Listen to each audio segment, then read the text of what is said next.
Alright lads, the Summer 5 rerun is upon us over here on the NA version of the game, and this is going to be a very mixed bag for a lot of players, because if you are more of a veteran player slash you've played this before, it's going to be a little more annoying because the day-night cycle can make things a bit annoying, there's missions, and it's just kind of a long farm, especially if you haven't saved up any of your CEs from last year, and especially if you don't really need anything that comes with this event. But if you are a new player, and even if you do find the day-night cycle to be annoying, at the very least, there is a lot of good stuff that comes with this event. I mean, the summoning campaigns are pretty strong, even though, unfortunately, we have the Lost Belt 6 stuff coming out in, like, what, 2-3 weeks, so you're not really incentivized to summon, but hey, if you're more of like a dolphin or a whale player, the banners aren't that bad, especially with some of the CEs that are on the banner. Plus, there's just a ton of good free-to-play stuff that you're able to get. I mean, you get a costume, you're able to get a bunch of really good, like, mystic, well, you get a good mystic code, but a couple of good command codes. The free-to-play servant is really, really strong. There's just a lot of good stuff to be found here. So for my newer players, I'm very happy that you're going to get to experience the event and get all of this good stuff. For my veteran players and also for myself, I'm really sorry that you have to farm this event, and I hope you're able to get through it, but don't worry, the light at the end of the tunnel is that after this, we should be getting Lost Belt 6, so that at least is kind of good, I suppose. But yeah, let's go ahead and just start diving into this. And this is the main mechanic of the event. This is why some people find it annoying, because you have like 8 billion free quests that you have to farm, because you have the day version of the free quest and you have the night version of the free quest. You have to jump around all over the place to complete these missions, you know, because some only spawn during the daytime, or some enemies only spawn during the nighttime. And maybe this like node is a little bit harder for you to farm, or you don't really have the chops to actually get it done. It can just be very, very annoying to get through. It's not as bad as, say, like the board game event or Imaginary Scrabble also, which does take quite a while to kind of get through with kind of clearing out the board. It's not that tedious, but it is just definitely annoying, especially after Grail Live, which I felt like was just a very easy event to farm, especially because like even with 3 point ladders, it wasn't really all that bad. But this event, definitely you'll kind of be feeling it, unfortunately. But hey, it is worth it if you are a new player. I don't want to discourage you from not farming the event. So moving forward, the event servants, the guys that you're going to want to be using ideally to clear the event, thankfully, you got some good ones. If you do have Summer Kiara, she's going to put in a lot of work as an arts looper during this event with that 100% damage mod bonus. If you already have the Summer Consort Yu, she's also going to put in a lot of work during this event, because she'll pretty much just mop up most of the bosses that you're going to be able to fight, so you shouldn't really struggle all that much. But hey, even if you've got someone like, say, Emiya, or you've got Tomoe over here, they can definitely be very, very strong as your arts AoE servants. Even Summer Ilya is not all that bad if you're like me and you unfortunately got her to NP5 without seeing a single copy of Brynhildr or Kiara. She can be good in this event, but even if you keep moving down lower, if you're needing a different DPS, you've got people like Summer Hokusai over here. Jean can do a lot of farming for you. Even you've got the Archer Artoria. Just a lot of very good servants in here. If you need to do Buster farming, which I know you technically can't do, but if it's the only way you can farm, you need to brute force your way through the event, you've got guys with like good batteries like Nero Claudius over here, the caster version. BB over here is also very, very strong. And if you really just need to absolutely punch somebody very hard, MHXX is also getting a bonus damage mod for the event. So that's really nice.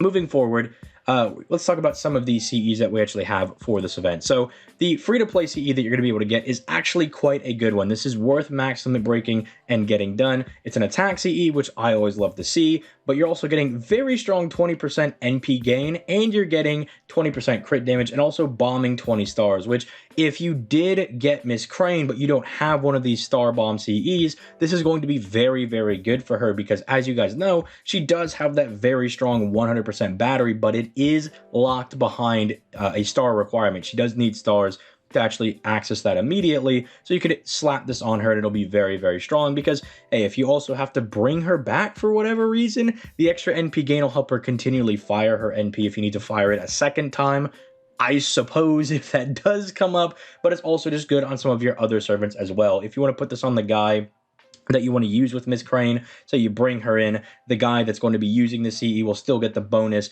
NP gain, the crit damage. Just solid all around.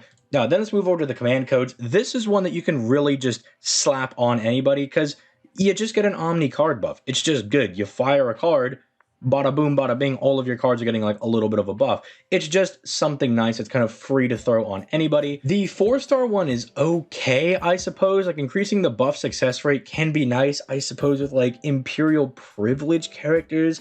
I believe you can use that to like bring it up from like a 60% to an 80% because the buff success rate should be additive. They should add into each other.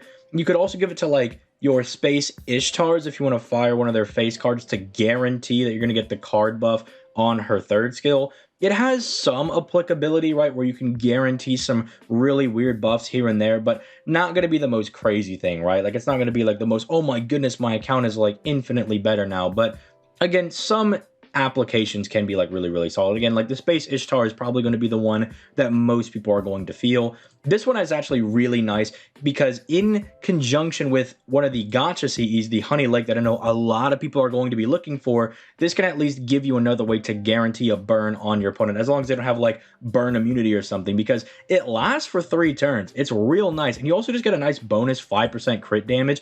That's just nice in general. But if you also go for the gacha CE, this is going to make people that specifically have Yang just so good, right? Because now your Yang will just always have Pierce Invincibility, and she also just gets a nice little like damage mod against burn people. It's super strong. It's a very nice CE. Plus, it's an attack CE, so if you want to go ahead and like, if you want to max Summit Break it, you know, go ahead. But if you are able to do that and take it all the way to level 100, you'll get an extra 2,000 attack. And your Yang will just basically be unstoppable. She's gonna do really good work, especially against Berserker bosses in the future. Then moving forward, we have the mission list. This is just kind of like standard mission list stuff. I've already gone over this at the beginning of the video, saying that like, yeah, some of the ones you need to do during the daytime, some you have to do at nighttime. It's a standard mission thing. It's a little annoying, and you can see that you got like, oh, you got to beat outdoors people, and during the daytime, and during the night. It's just annoying little things you got to do, but you'll be bouncing around. And I mean, if you've ever finished any event that has a mission list, it's not too much different, just slightly more annoying. Now, this is the Mystic Code that you're able to get. It's actually not that bad. Really good for your quick servants, because this is a double buff that you can slap on them. If you want to use this for quick farming, it can really help you out if you need a little bit of extra NP gain and damage on a node, because this is double buffing you, and 30 to 20%, or 30 plus the 20% over here are going to multiply into each other. And that's not bad. That's not a bad buff. Plus, you have a 10% battery over here, which is very nice. This is kind of whatever, because it's just ailment. It's not like a, you know, all debuff cleanse, but the 10% can also help if you've like missed out a little bit on farming. It has a little bit of applicability. And then, you know, this is, I suppose, nice, but it's only 30% crit damage. Like, it's not that much, and it's only for 1 turn. I'd rather it just be like 50% to 1 person, but you know, what are you going to do? It's nice enough if you don't have anything better. You also have the opportunity to go ahead and grab Mash's second costume over here, which, might I say, I think looks really nice on the lady. But if you'd missed out on this one, you'll be able to grab this. If you've already grabbed it, you'll get a gold prism. So, you know, that's nice. And then finally, there's the free-to-play servant. She's really good. Do not slack on this servant. I think she is definitely up there with like a lot of the other free-to-plays, like A+, if not S tier free-to-play servant. She is really good. She has the potential to like massively stack NP gain. She's got a long-term guts that's basically always up. She's got like decent buffs over here to give herself some really good damage, plus a very strong damage mod over here.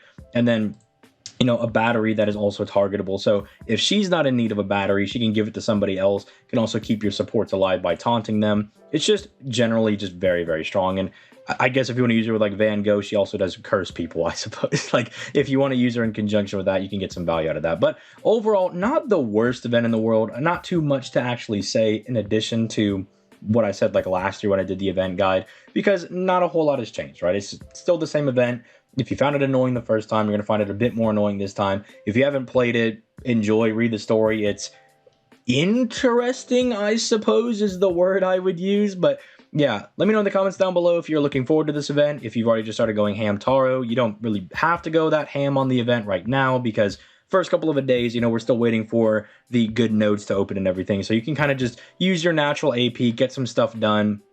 And then once the good nodes start opening, then you can really start going ham on this. But I would try to save your apples, because there should be a Nero Fest in the middle of Lost Belt 6, and you're going to want those apples to get all that EXP, that QP, to level up all the servants that you're definitely going to pull during Lost Belt 6. I'm praying myself that I at least can walk away with Morgan, and figure out how I'm going to get Melusine and all the other guys. But yeah, with all that being said, I'm going to go ahead and get out of here. You guys have yourselves a nice day. Peace, late guys.